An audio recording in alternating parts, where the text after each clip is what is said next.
Hi class, this is Terry Tucker, your instructor for anthropology.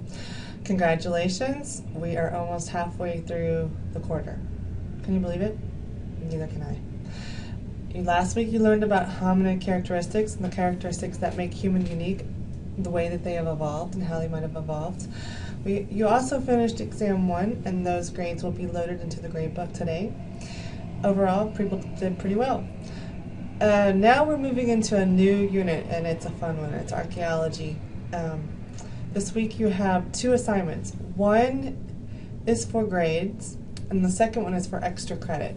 So the first one I call the Garbology project, or the Garbology assignment. It's 4-2, and previous students have told me it's their favorite one. So I'm really excited about you guys doing it and having lots of fun. Yeah, I want you to have fun with this assignment. And so everybody get excited about playing through your garbage. So I want to make sure we go through it so everybody's aware of what's required. And let's put on our archaeology helmets, okay? Or our PILT helmets and get going. So this week we are in week 4. Congratulations. Now go to Lessons tab, click on the week 4, and go through all of the requirements for week 4. So, little heads up for you, even though you only have 1 graded assignment today, you still have to, you still need to read the Neolithic resources. Even though you're not graded on this, there is an extra credit assignment up to 5 extra credit points. And this is really important to understand. Once we hit the Neolithic, humans, as we know them and love them, completely changed. They developed agriculture, and once you have the development of agriculture, you no longer have mobile social units that are all egalitarian with equal access to food and resources. Everything changes once you hit agriculture. People become dependent on one another in a scale that is never seen before. You have social hierarchies with unequal access to resources, social status, a ruling hierarchy. And once we adopt agriculture and sedentary lifeways, everything changes for human evolution. Our disease load changes, not everybody has equal access to food. So make sure you read that, because even though you're not being graded on an assignment from this section, you will have at least 2, possibly 3 questions on your Unit 3 or your Unit 2 quiz based on these resources. Okay, so let's go to the resources for the Garbology. Basically, looks like, again, it looks like a lot of resources, but really there's not. Just read those so you have a good background, and then go to the instructions for this assignment. It's a really, really fun assignment. Hopefully everybody has their archaeology hats on, their trowels in their hand. What you're going to do is you just collect 1 day's worth of personal garbage. I used to have students go to the mall or go to the park and collect garbage, but we got some really crazy, nasty stuff, like really gross stuff. I don't want to subject you guys to that. So just only go through your own garbage. Some of you will pick garbage from your bathroom, some might pick it from your bedroom or from your kitchen, and that's okay because different areas of the house are going to reflect different functions, and the same for archaeology. Funeral archaeology, funerary artifacts is going to give you a different picture of society versus a hearth, your home hearth, excavating the hearth, or going to a kill site where Native Americans are using stone tools and repairing those stone tools on the fly to hunt and to skin the meat, a processing site. So different areas are going to reflect different values and different functions. So that's okay.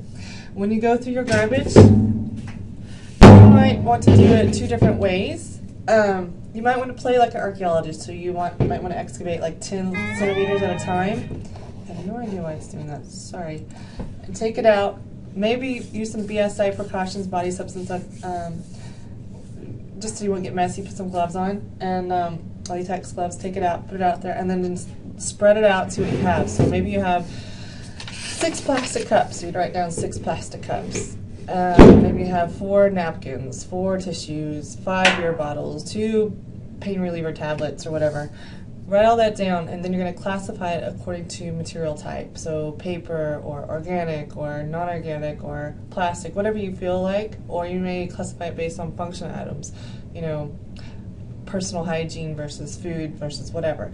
It's up to you. It's your choice, however you want to classify them. So you're just completing an inventory of what you find in your garbage, okay, as you excavate it. And I want you to make sure that you note where the garbage comes from, because eventually you're going to be analyzing it from the technological, social, and ideological aspects. What parts of your material culture tells you about these areas, which are it's really hard to do. And that's what archaeologists have to do. They have to take these material objects and impose their own inferences. And sometimes it's really hard to leave your own cultural baggage behind. So if you're looking at a funerary archaeology, you're looking at a cemetery, you're looking at a grave goods, and you think, oh, well, this must be related to their idea. Well, actually, you find a knife, and it's made out of obsidian. And you look at it, oh, this must be a functional item because it's a knife. But then when you analyze the blade, you can tell that it's never been used using a microscope. So you know that this is a symbolic knife. Maybe it was something that's passed on. Maybe it was made specifically to show love or allegiance with this tribe or this person. So you have to kind of go, that's what it means by inferences, the meta-analysis of the information. So you're going to just start off with your basic observations, just classify what you have and list what you have, very straightforward, and then later you'll build onto your inferences. I want you to note where the garbage was collected from, how many people were produced the garbage. So do you have 6 people in your family, 1 person, whatever. Post your observations to the discussion board and discuss what biases may be presented by your garbage, and draw analogies for the methods of archaeology. So one way to get started, okay, when you're doing your garbage, make sure you don't pull up the gross stuff like your banana peels, your really well-used tissues, anything that's really disgusting. That would just make it not fun. But you can if you want to, because I don't have to look at it. If you want to post pictures, some people post pictures, some people did a video, that's okay too if you want to do that. That makes it more fun. But this learning activity was adapted from, it's in the garbage discussion from the North Carolina website, maintained by the University of North Carolina at Chapel Hill. You can access this website for more information about the specific project. Also, what's really cool is it gives you more resources that you can review to give you a better grasp on the difference between classification and inferences. It also gives you some vocabulary. So remember, one of your grading rubrics are to make sure that you apply vocabulary from your resources. Here you go, right here, some vocabulary for you to use. Also, you'll find it has a garbage chart, which you are not required to use, but it gives you kind of idea how archaeologists work. They'll draw a sketch of the item, they'll describe the item, which is your observations, and then they'll give a guess to the purpose of it. What's your inference? Your inference is trying to figure out what it was function, not even just function, but the social and the ideological function of it. And within your own culture, it should be pretty easy because it's your personal garbage. But what's hard is that there were biases that reflected based on your own inferences. So we'll talk more about that in a second. And another thing that I definitely want, even though you don't have to use that chart, I do want you to use, it's in the garbage activity sheet, which is actually located in the same area. So it's in the garbage right here, activity sheet. And that basically just gets you start thinking about this assignment, to make notes and to give reasons. So could you tell when your garbage was thrown away, yes or no, how? So perhaps you've thrown away some junk mail and it has a postmark on it so you can date it. But think about how archaeologists would date a site. List 2 or more inferences you can make about the people who threw away the trash. Well, because you're doing it from your own house, you should theoretically know why you have this garbage in your house. But possibly you don't. Maybe you have 2 twin 7-year-olds who are throwing away crazy stuff and you have no idea how that got into your house in the first place. Where did your garbage come from? Maybe you had no idea how much fast food you consumed in a week, or how much cleaning products you used, or how much you actually used tissues, those kind of things. Where did that garbage come from? Did it come originally from China? Did it come from your backyard? Where did it come from? That kind of gets at kind of the global environment and consumerist environment culture that we live in. What basic human needs does your garbage show are being met? Is it food? What is it showing you? Name 2 or more categories in which you classified your trash. Maybe it's paper, maybe it's material type or function. And how do you know this garbage is from your own culture? Some of that will be very easy. A lot of it might be technology, maybe some of it's wrapping, some of it might have a watermark on it which tells you, or like a Vista printed on it or something like that. That tells you that you know it's from your culture. But to get you thinking about that, I want you to think about, what does your garbage say about your personal culture in regards to your technology that you use, your social ties, who you socially interact with, and your ideological constructs? Does your garbage and once you analyze it and categorize it, does your garbage really reflect who you think you are? And if it doesn't, why not? And then think about how an archaeologist has to do this. They take the material artifacts and they try to analyze and overlay the cultural constructs. And we're so familiar with our own cultural baggage, it's hard to not be ethnocentric and apply our own designs and cultural constructs onto another past population. So think about that. Does your analysis of your garbage tell you everything you need to know about American culture? What are the big pieces missing? And how does that reflect to the archaeological record? Good grief. Compare your garbage research with the Nasarima article. Remember Horace Miner's research or article, satire on American culture, looking from the outside in? And that's basically what archaeologists do. They're an outsider, and they have the same ethnocentric biases, and they're trying to understand it within the terms and the values of itself. So not only do you have your cultural baggage, but you also have the window of the past, a window into the window of the past, which things that we think we might know may not be true for this past population. So you always have to keep that in check as you're an archaeologist. And then were there the same parallels? Do you think that when Horace Miner observed Americans being really obsessed with their body functions and their body image, is that what you found in your own garbage? That kind of stuff. Did you find some major contrast between what Miner found and what you found in your own garbage? You need to post this by Friday night, your observations and some basic inferences, okay? Have fun with this.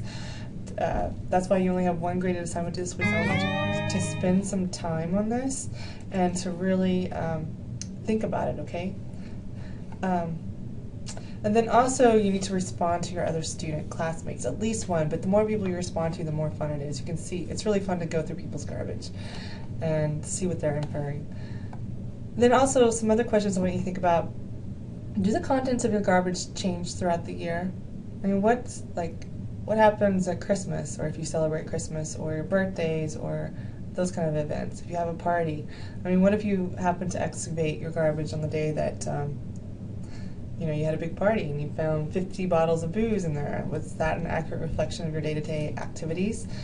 A famous study, in fact you're going to read it in your resources this week, is done by Rathje from Arizona State, and he actually did the Garbology project, and he went through neighborhood to neighborhood, and he said that people had to fill out a survey and said, how much alcohol do you consume in a week, and how much garbage do you create, and all this kind of stuff. Do you recycle? And they're like, oh yes, I recycle. I'm great. And then once they put their garbage on the street, he collected it, because once you put anything on the street, it becomes public property. So he took it and he analyzed everybody's garbage based on what they said, and he found that people consume much more alcohol than they reported. People don't recycle as well as they think they do. Things like that, which are interesting.